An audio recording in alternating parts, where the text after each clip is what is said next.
Late at night, in a quiet neighborhood in Atlanta, Georgia, the streets were nearly empty. A black SUV moved steadily under the dim glow of the streetlights. Behind the wheel sat Olivia Carter, a woman in her early 40s, her sharp brown eyes scanning the road ahead.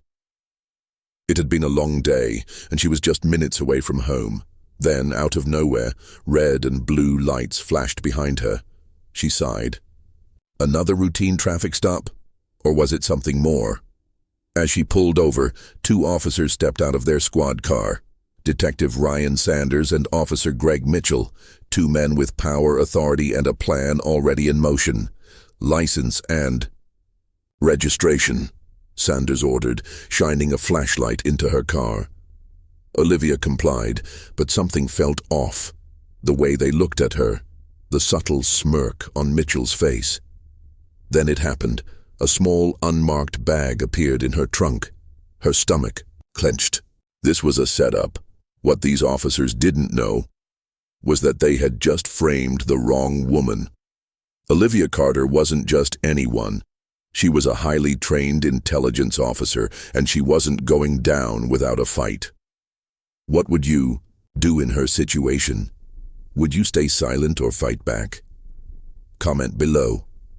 Type 1 if you'd expose them, 2 if you'd play it smart, or 3 if you'd do something else entirely. And don't forget to like, share, and subscribe for more gripping stories like this. The crisp autumn air carried a quiet stillness over Peachtree Boulevard, a dimly lit street on the outskirts of Atlanta, Georgia. The city was winding down for the night. Inside her black Chevrolet Tahoe, Olivia Carter kept her hands firmly on the wheel, her breathing steady. The rearview mirror reflected the flashing blue and red lights behind her. She knew the drill, but this time, something felt off. Detective Ryan Sanders and Officer Greg Mitchell had been waiting for a target. They weren't looking for just any driver that night. They had chosen her. Olivia had sensed it the moment she saw their car lingering on the street corner earlier, watching, waiting. She had been under surveillance before, but never like this. Sanders approached first, his tall frame shadowed by the patrol car's headlights. He walked with the confidence of a man who had done this 1,000 times before. His partner, Officer Mitchell, followed close behind, a slight smirk tugging at the corner of his lips. License and registration, Sanders said, his tone flat, authoritative. Olivia reached for her glove compartment, moving slowly, deliberately, every action calculated. Do you know why we pulled you over tonight? Mitchell chimed in, circling her car like a predator assessing its prey. Olivia met his gaze in the side mirror.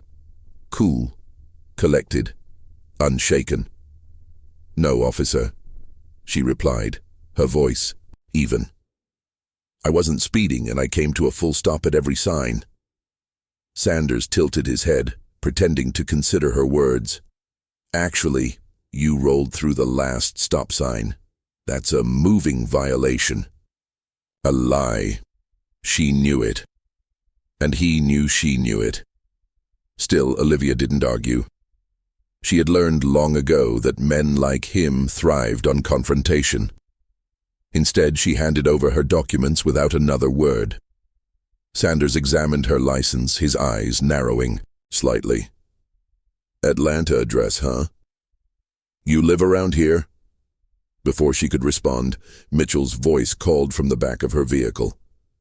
Hey, Sanders, you might want to see this. Sanders straightened, passing Olivia's documents back with barely concealed satisfaction. Stay in the car. She didn't move, but her pulse ticked up a notch as she watched them through her side mirror.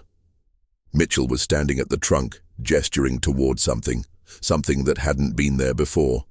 A small, unmarked plastic bag. Powdery, suspicious. Placed just right, as if it had been waiting to be found. Olivia's stomach tightened, but her expression remained unreadable. A setup. A carefully rehearsed textbook-perfect frame job. Sanders returned to her window, his face grim but triumphant. Step out of the vehicle, ma'am, She didn't react, didn't flinch. Instead, she turned her head slightly, calm, measured, intentional. "May I ask why?" "We have reason to believe you're in possession of illegal substances." Olivia's eyes flicked between them. She recognized the way they stood, the quiet, practiced coordination of two officers who had done this before. Too many times. This wasn't a mistake. This wasn't bad policing. This was a system. Mitchell grinned. "Anything you want to tell us before we search the rest of your car?" Olivia's lips curved into the faintest hint of a smile, the kind that made men like them nervous. "I'll save my comments for the appropriate setting." Mitchell scoffed. "Oh, you'll have your chance." The cuffs were cold against her wrists as they clicked into place. She allowed it. As she was led to the patrol car, Olivia didn't struggle, didn't resist. Instead, she did what she always did. She observed. The weight of the cuffs, the angles of the security cameras. The way Officer Mitchell's fingers twitched slightly, like he was enjoying this just a little too much. They thought they were in control. They had no idea. As the car door shut behind her, Olivia exhaled slowly. The game had begun, and they had already lost. The Atlanta Police Department patrol car moved steadily through the dimly lit streets, its flashing red and blue lights reflecting off storefront windows. Olivia Carter sat in the back seat, hands cuffed, posture straight. She wasn't trembling. She wasn't protesting. She was waiting, not because she was afraid, but because she knew how these things worked. She had seen enough, been through enough, to recognize the patterns, and right now, she was the one being studied. Detective Ryan Sanders, the man behind the wheel, stole occasional glances at her in the rearview mirror. Something about her wasn't right. Most people in her situation would be pleading their innocence, demanding a lawyer, or cursing at the officers, but not her. She wasn't panicking, she wasn't begging, she wasn't even asking questions. Instead, she sat there calm, too calm. As the car made a slow turn toward the police station, Olivia finally broke the silence. "Why was my car searched?" Her voice was controlled even, not defensive, not aggressive, just precise. Sanders didn't answer right away. He took a beat too long, adjusting his grip on the steering wheel. Beside him, Officer Greg Mitchell let out a quiet chuckle. "You're in possession of illegal substances, ma'am," he said, amusement dripping from his voice. Olivia turned her head slightly, her sharp eyes settling on him. "Am I?" she asked, her tone unreadable. That made Mitchell shift in his seat. It was subtle, but Olivia caught it. She always caught it. People who lied were easy to read. Men like Mitchell, they were even easier. "You're welcome to explain everything downtown," Sanders finally muttered, keeping his eyes on the road. But Olivia had already heard everything she needed to hear. By the time they pulled into the police station parking lot, the unease in the air had grown thicker. Mitchell stepped out first, pulling the door open for her. "Let's go, ma'am," Olivia complied, stepping out of the car gracefully. No hesitation, no resistance. Just as she expected, their eyes were on her. Not just Sanders and Mitchell, other officers, the station staff. They watched, curious, studying her the same way she was studying them. She knew what they were thinking. She doesn't look like a criminal. She doesn't act like a criminal. So why wasn't she afraid? Sanders reached for her arm, guiding her toward the entrance. That's when Olivia did something small, something intentional. She shifted her stance slightly, just enough, to let the surveillance camera at the station entrance get a clear view of her face. She didn't fight them. She didn't speak. She just let herself be seen.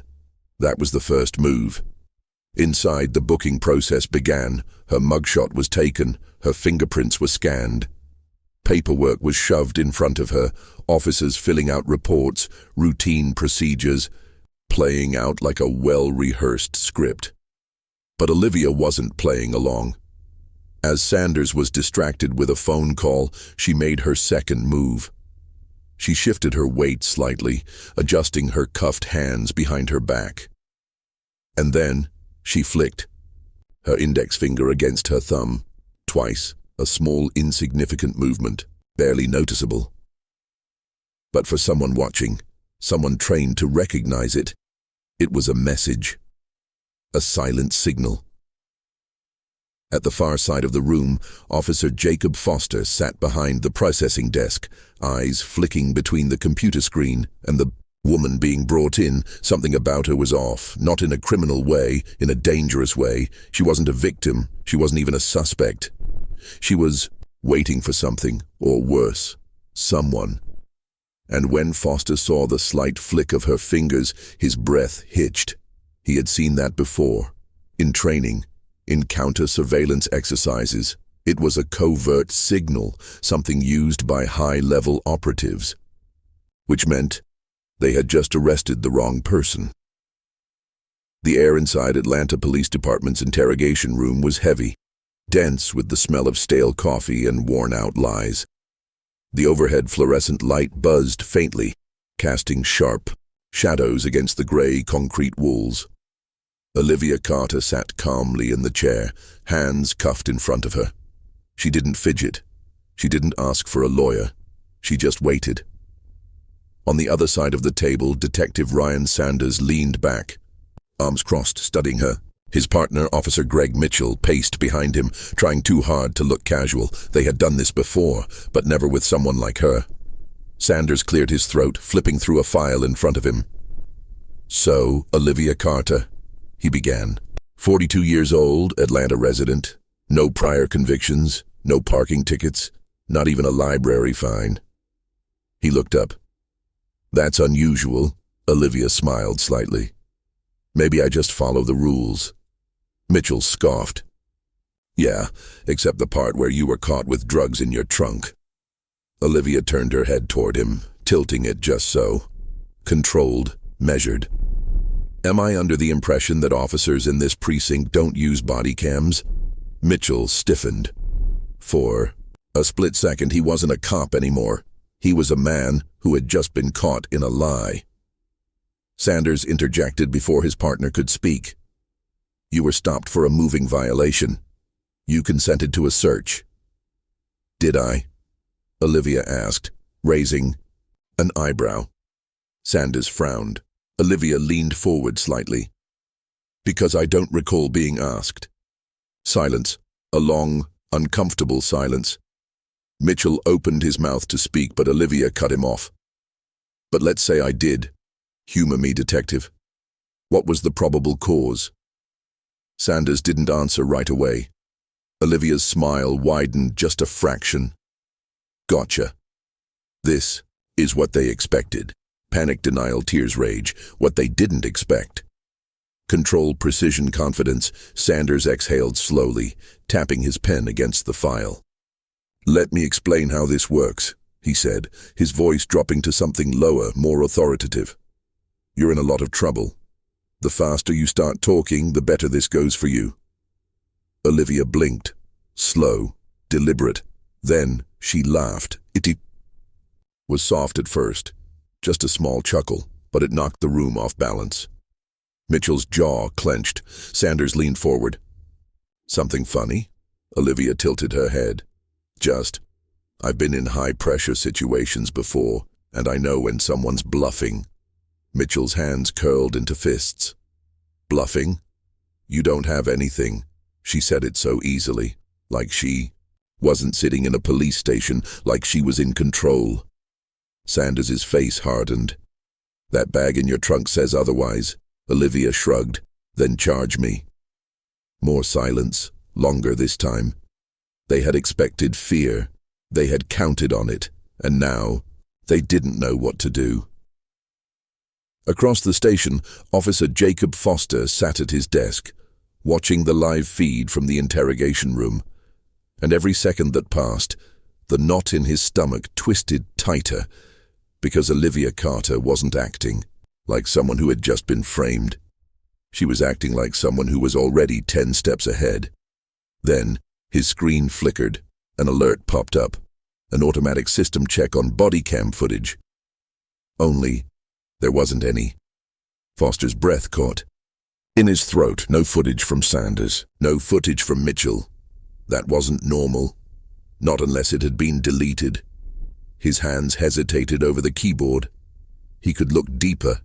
He could dig.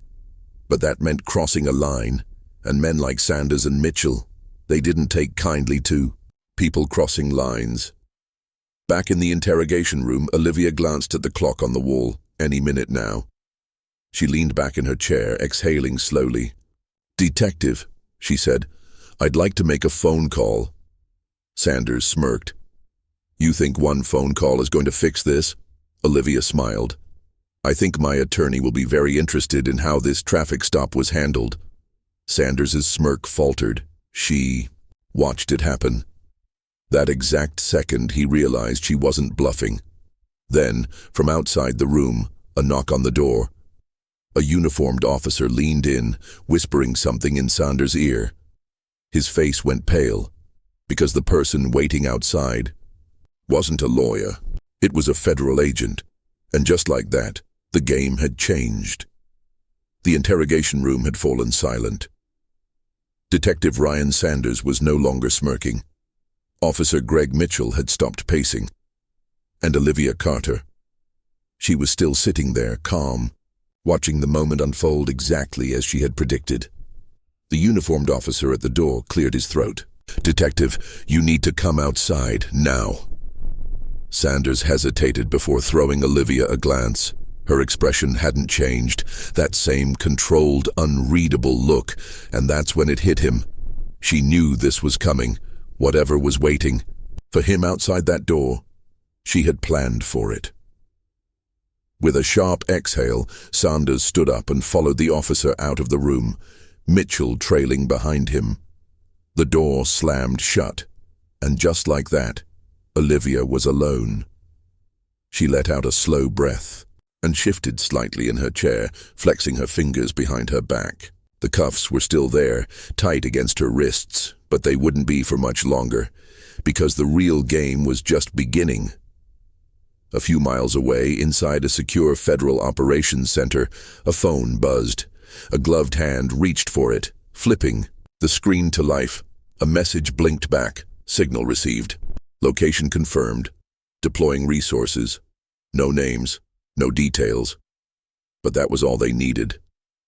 In a matter of seconds, a group of men and women were on their feet, moving with quiet efficiency.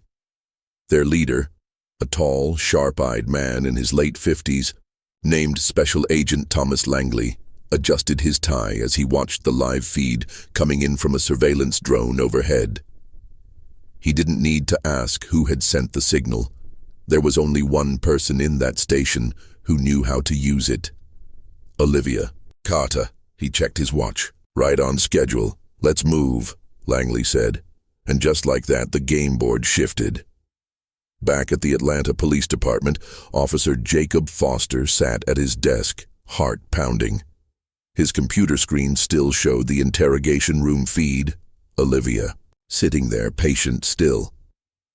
But his mind was racing. He had just pulled up the digital records for the case, and something wasn't right. The body cam footage?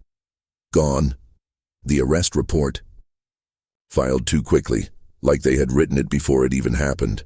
And then there were the previous cases, one after another. Traffic stops turning into felony drug charges. Always the same two names attached. Detective Ryan Sanders. Officer Greg Mitchell. Foster swallowed hard. He knew what this meant. He had two choices. Do nothing, look the other way, let the system keep running as it always had. Do something and risk everything.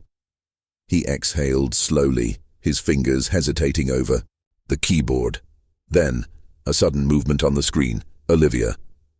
She had shifted just slightly and tapped her fingers against the table. Once, twice. It was small, barely noticeable, but Foster had seen this exact motion before. It wasn't nervous fidgeting. It was a signal, a coded message. To him, your move. Foster's pulse hammered in his ears, and then, before he could stop himself, he clicked open a secured email channel, typed quickly, attached the files, and hit send. The message disappeared into the void, and with it, his last chance to back out. Meanwhile, outside the interrogation room, Sanders and Mitchell were standing in the hallway, both looking increasingly irritated. The officer who had interrupted them, a nervous-looking desk sergeant, shifted uncomfortably. "There's someone here to see you."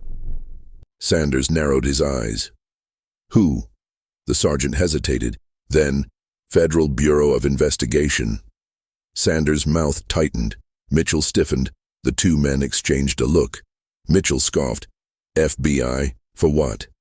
"Didn't say." The sergeant glanced down the hall. "They're waiting in the conference room." Sanders took a breath, forcing himself to stay calm. This was just a misunderstanding. It had to be. With squared shoulders, he and Mitchell walked down the hall, pushing open the doors to the conference room, and froze.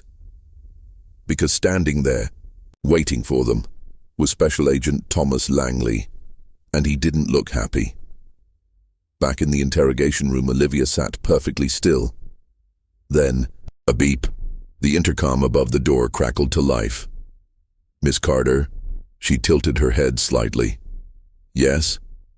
"You're free to go." Her lips curved into the faintest hint of a smile. "Right on schedule." The conference room inside the Atlanta Police Department was silent, except for the quiet ticking of the wall clock. Detective Ryan Sanders and Officer Greg Mitchell stood just inside the doorway, their usual arrogance slightly dimmed. Across the table sat Special Agent Thomas Langley of the FBI, his sharp blue eyes fixed on them like a predator studying its prey. Beside him, another agent, a younger man in a crisp suit, typed notes on a tablet, his face unreadable. Langley leaned forward, clasping his hands together on the table. "Detectives," he said, voice calm, controlled. "We have some questions." Sanders forced a smirk. "FBI, huh? What's this about?" Langley didn't blink. "Let's talk about your arrest tonight," Mitchell scoffed. "What? You're here over some drug bust?" Langley's expression didn't change. "That's not just some drug bust." He paused. "It's a fabricated charge, and we know it." The room went still. For the first time, Sanders hesitated. "That's ridiculous." Langley tilted his head slightly, watching them. "Is it?" Then, without breaking eye contact, he pulled a folder from his briefcase, flipped it open, and slid it across the table. Inside, screenshots of deleted body cam footage logs, arrest reports that followed an identical pattern. Names of over a dozen suspects, all from traffic stops just like Olivia's, all charged with possession, all prosecuted, and all tied to Detective Sanders and Officer Mitchell. Mitchell's mouth went dry. "I don't know what you think you have," Sanders said, voice tight, "but we followed protocol." Langley exhaled slowly, nodding as if considering his words. Then he motioned toward the younger agent beside him. "Agent Ramirez, play it." A moment later, a voice filled the room. A recording. Mitchell's stomach dropped the second he heard his own words coming through the speaker. "This one's easy. Just plant it, keep the camera off. Who's gonna question us?" Sanders went pale. The recording continued. "She's too damn calm, though. You think she knows, and then, doesn't matter. We run the report, and she's just another name in the system." Langley let the silence stretch. Then he folded his hands again and smiled. "Tell me, gentlemen," he said smoothly, "would you like to continue denying it, or should we talk about a plea deal?" Meanwhile, outside the conference room, Officer Jacob Foster sat frozen at his desk. His eyes flicked between the security monitors and his email inbox. There, at the top of his screen, an unread message from the FBI. Subject: urgent, response. Required. His stomach twisted.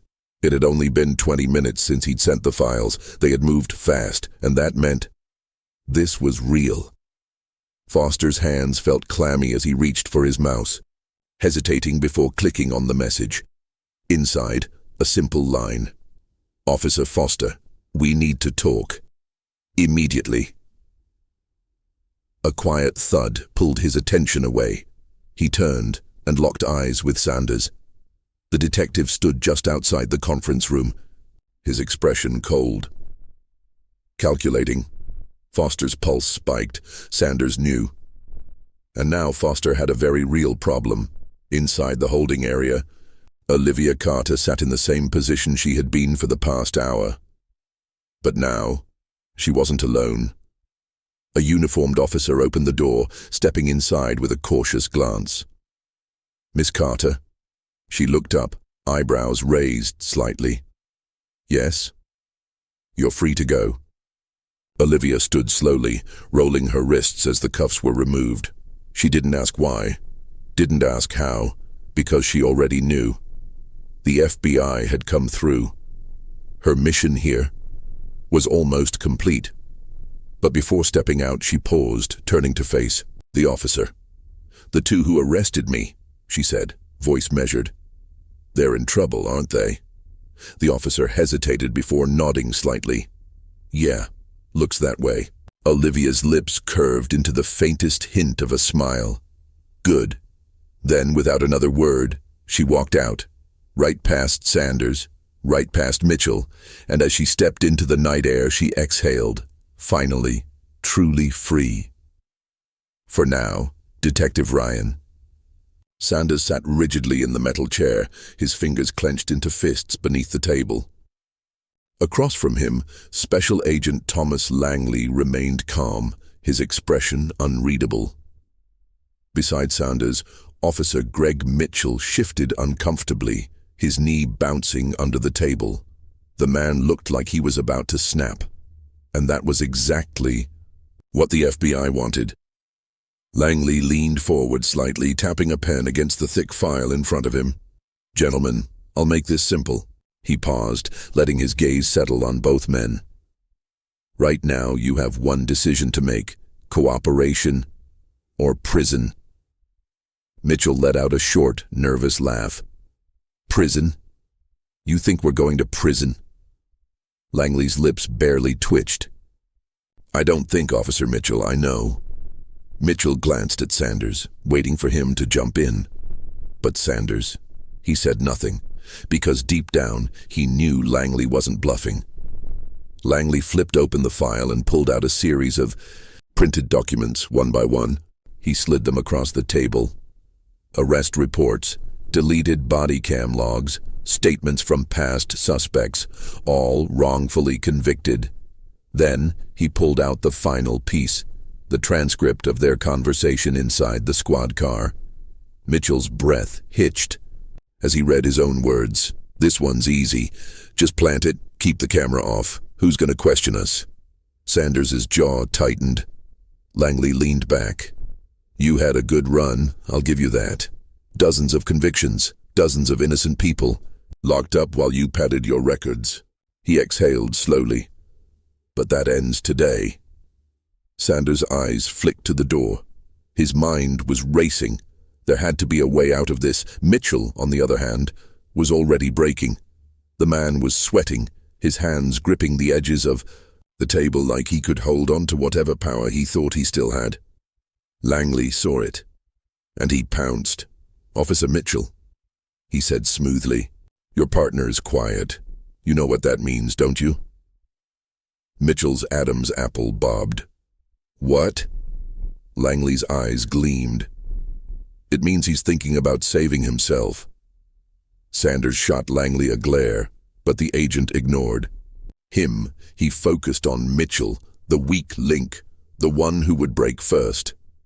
"So tell me," Langley continued, voice almost gentle, "do you really think Sanders will take the fall for you?" Mitchell's face paled. Langley pressed forward. "Because I've seen this before. The ones who stay silent, they're the ones who end up serving the longest sentences." He slid another file across the table, a plea deal, a way out, for one of them, but only one. Mitchell stared at the paper. His breathing had turned shallow. Langley's voice dropped to a whisper. First man to talk gets the deal. The other? He takes the full. Mitchell turned to Sanders, eyes wide. We should get lawyers, right? His voice was shaking now. We can... Shut up, Greg. Sanders' voice was ice. Mitchell swallowed. Ryan, man, this isn't good. They've got... I said shut up. Langley sat back, watching the tension crackle between them, and then he dropped the final blow. Gentlemen, let me paint a picture for you. He motioned toward the door. Do you know where Olivia Carter is right now? Neither man answered. Langley smiled. She's free. She walked right out that door. Mitchell blinked. What? Langley nodded. You see, unlike you, she had people looking out for her. He tapped the plea deal. You, on the other hand, you're running out of options. Mitchell's hands were shaking now, and then he cracked. It was Sanders. Sanders' head snapped toward him. What the hell are you doing, Greg? Mitchell's words spilled out fast and desperate. He was the one who planned it. He told me how to do it. I just followed his lead. Langley's smile was razor sharp. Thank you, Officer Mitchell, that will do. Sanders lunged out of his chair. You son of a... Sit down, detective. The door flew open and 2 FBI agents stormed inside. Sanders' muscles tensed.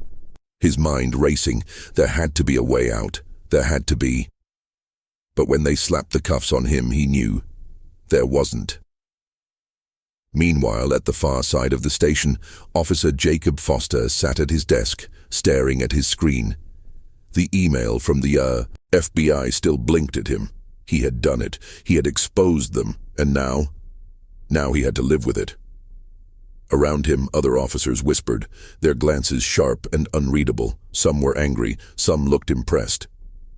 But none of them looked at him the same way anymore. He had crossed the line, and there was no going back. His phone buzzed. A new email. Subject, meeting scheduled. Foster exhaled. The job he had signed up for, the job he thought was about justice, had just gotten a whole lot messier. And this was just the beginning. The Atlanta Police Department was in chaos.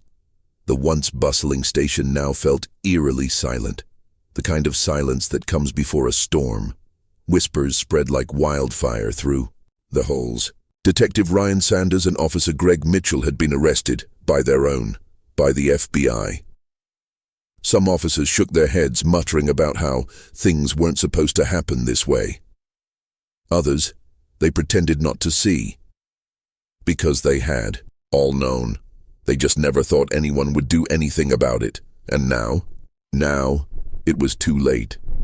By noon, the breaking news alerts flooded every television screen in the city. Corrupt officers arrested. FBI uncovers systemic abuse in Atlanta PD. The footage played on repeat. Sanders and Mitchell led out of the station in handcuffs. Special Agent Thomas Langley giving a brief but damning statement. Protesters gathering outside, demanding more resignations. The city was watching. And so was Olivia Carter. From her seat at a quiet cafe downtown, Olivia sipped her coffee and scrolled through the articles. She wasn't surprised. She had always known how this would end. But knowing and seeing it happen were two very different things. The waitress passed by, glancing at the news on the cafe's television. Crazy, huh? She muttered, shaking her head. They finally got caught. Olivia smiled slightly. Yeah, they did. She didn't add anything else because she knew that this wasn't the end. This was just the first domino. By the end of the day, the Atlanta Police Department was in full damage control mode. The chief of police held a tense press conference, promising reforms, promising accountability, promising everything people wanted to hear. But behind closed doors, officers were resigning, others were being quietly investigated, and those who had looked the other way, they were suddenly very, very nervous. In a small break room at the station, Officer Jacob Foster sat alone. His coffee had gone cold, but he hadn't touched it. He could still feel the weight of the stares from his fellow officers. Some of them looked at him with respect. Others, with resentment. He had broken the silence, and now, he would never be just another cop again. His phone vibrated, a text from an unknown number. "You did the right thing." No name, no details, but he didn't need them. He already knew who it was from, and, for the first time that day, he felt lighter. As the sun began to set, Olivia walked through a quiet park, hands in her pockets. Her thoughts already moving forward. She had done what she came here to do. The system had been exposed. The guilty were facing consequences, but was it enough? Her phone buzzed, a new message from a name she hadn't seen in a long time. "New assignment. We need you in DC." She sighed, a small smile tugging at the corner of her lips. Of course. She turned toward the city skyline, the weight of today already shifting into the weight of tomorrow. Because justice, it was never finished. The night had settled over Atlanta, the city lights flickering like scattered embers in the distance. Inside a modest apartment, Olivia Carter sat near a window, sipping a glass of water. The television played softly in the background, yet another news segment covering the scandal at the Atlanta Police Department. The world was watching, but Olivia knew better than anyone. Change didn't come from headlines. It came from choices. One officer chose to abuse his power.